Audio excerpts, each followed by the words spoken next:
नमस्कार, आप देख रहे हैं तिवारी भैया। मैं हूं वेद प्रकाश।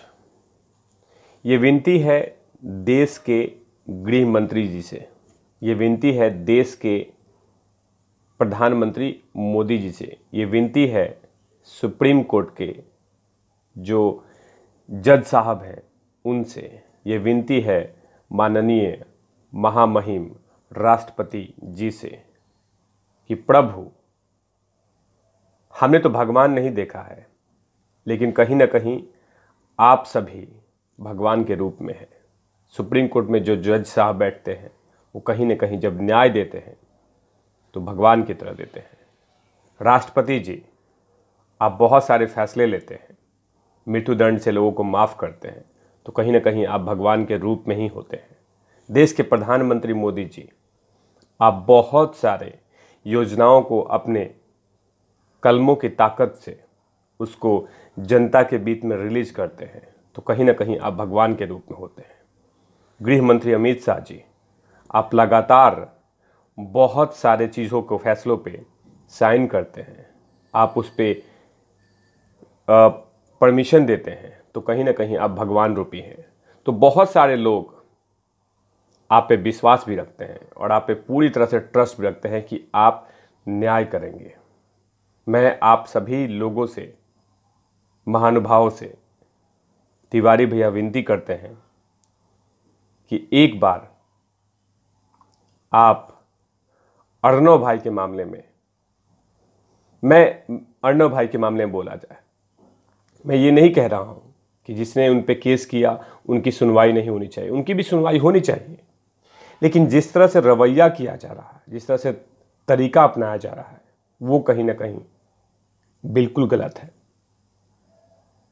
अगर कोई सरकार से कोई सवाल पूछता है तो उसे पूछा जाना चाहिए, उसे जेल में नहीं डालना चाहिए। और आप तो अमित शाह जी, आपको तो पता ही है, नरेंद्र मोदी जी, आपको तो पता ही है कि आपसे कितने लोग सवाल पूछते हैं, लेकिन आप सबका जवाब देते हैं। आप किसी को परेशान नहीं करते हैं। जो गलत है वो गलत है, और जो गलत है उनको आप तरीका भी देते हैं कि आप तरीके से अपने जवाब दीजिए, लेकिन किसी को थोपते नहीं हैं, किसी को नोचते नहीं हैं, किसी को परेशान नहीं करते हैं। लेकिन जिस तरह से महाराष्ट्र सरकार कुछ मुद्दों पे बदले की भावना से लोगों को परेशान कर रही है, उस पे अमित शाह जी, नरेंद्र मोदी जी, देश के सर्वोच्च न्यायालय, सुप्रीम कोर्ट के जज साहब और राष्ट्रपति जी से निवेदन करता हूं कि कृपया करके इन मुद्दों पे देखा जाए। हम ये नहीं कहते कि किसी पे आरोप लगा है तो उसको बरी कर दीजिए, हम ये नहीं कहते कि उनको हटा दीजिए, उनको बरी कर दीजिए, उनको पैम्पर कीजिए, लेकिन नहीं, हमारे संविधान ने, बाबा साहब के संविधान ने इस देश के हर नागरिक को ये अधिकार देता है कि आप अपनी बातों को स्टेप बाय स्टेप रख सकते हैं, लेकिन उसको इंसल्ट करके, उसको नोच के, परेशान करके, ये प्रूफ करके कि हाँ हम ही मालिक हैं, तो ये कहीं ना कहीं गलत है। तो मैं आप तमाम महानुभावों से विनती करता हूं कि आप कृपया करके महाराष्ट्र सरकार के कार्यप्रणाली पे आप जरूर नज़र डालिए। और मुझे मालूम है कि आप लोग कहीं ना कहीं नज़र डाले भी होंगे, लेकिन कार्रवाई कीजिए प्रभु, कार्रवाई कीजिए, क्योंकि आप ही लोग मालिक हैं इस देश के, इस भारतवर्ष के। आप लोग के कलम की ताकत बहुत है। मैं ये बार बार कहता हूं तिवारी भैया कि किसी भी व्यक्ति को अगर आरोप लगे हुए हैं तो उस पे केस चलने चाहिए, लेकिन जो परेशान किया जा रहा है वो बिल्कुल गलत है। हर अपराधी की अलग अलग श्रेणी होती है। ये तो है बाबा साहब के संविधान ने ही बोला है कि हर अपराधी की अलग अलग श्रेणी होती है। कोई अपराधी क्रूरल होता है, कोई अपराधी आतंकवादी की तरह होता है, कोई अपराधी कुछ भी होता है, लेकिन अलग अलग तरीका होता है। लेकिन सभी को एक ही चश्मे से देखना, ये कहाँ का न्याय है।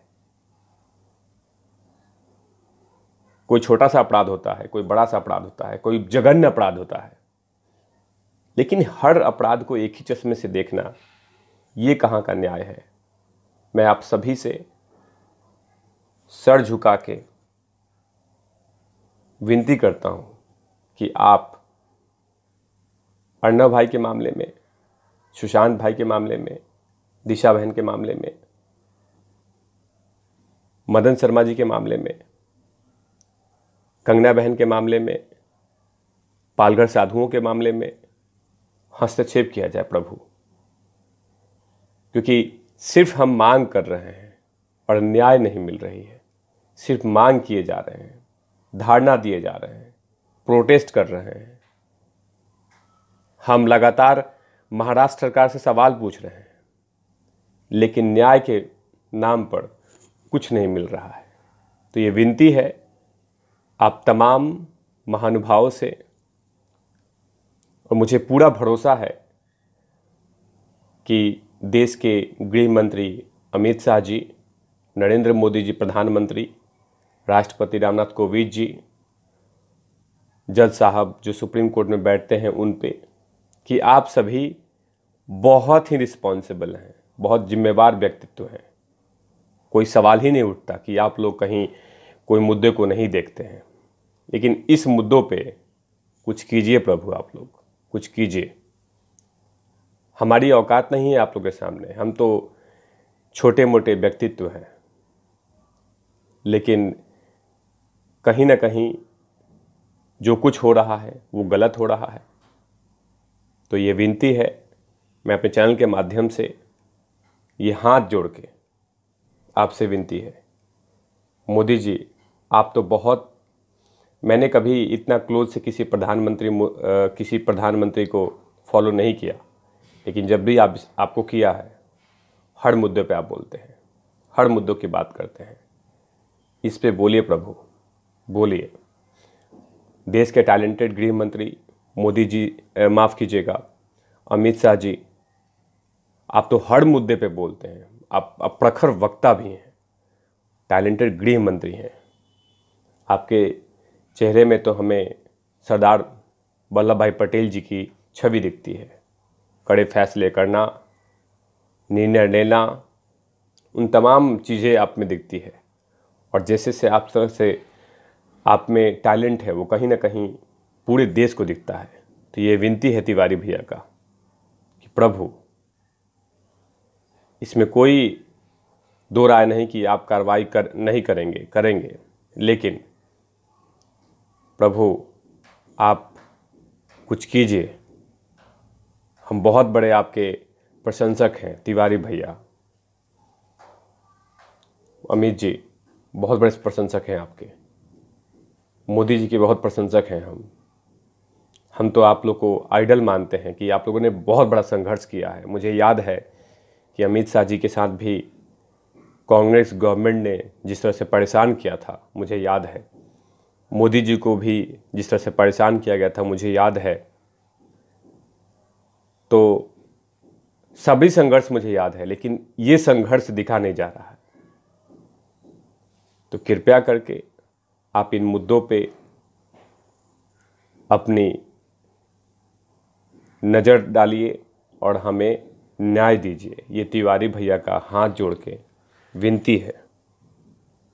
कोई गलती हो गई होगी भाषा में तो उसके लिए क्षमा चाहता हूँ, क्योंकि हम आप लोग के सामने, मेरी हैसियत नहीं है कि मैं कुछ शब्दों का इस्तेमाल करूं, लेकिन कुछ गलती अगर हो गई होगी उसके लिए क्षमा चाहते हैं। आप तमाम चारों महानुभावों से, सुप्रीम कोर्ट के लॉयर जो जज साहब हैं उनके लिए, और रामनाथ कोविंद जी के लिए, मोदी जी के लिए और अमित शाह जी के लिए कि प्रभु कुछ कीजिए आप लोग।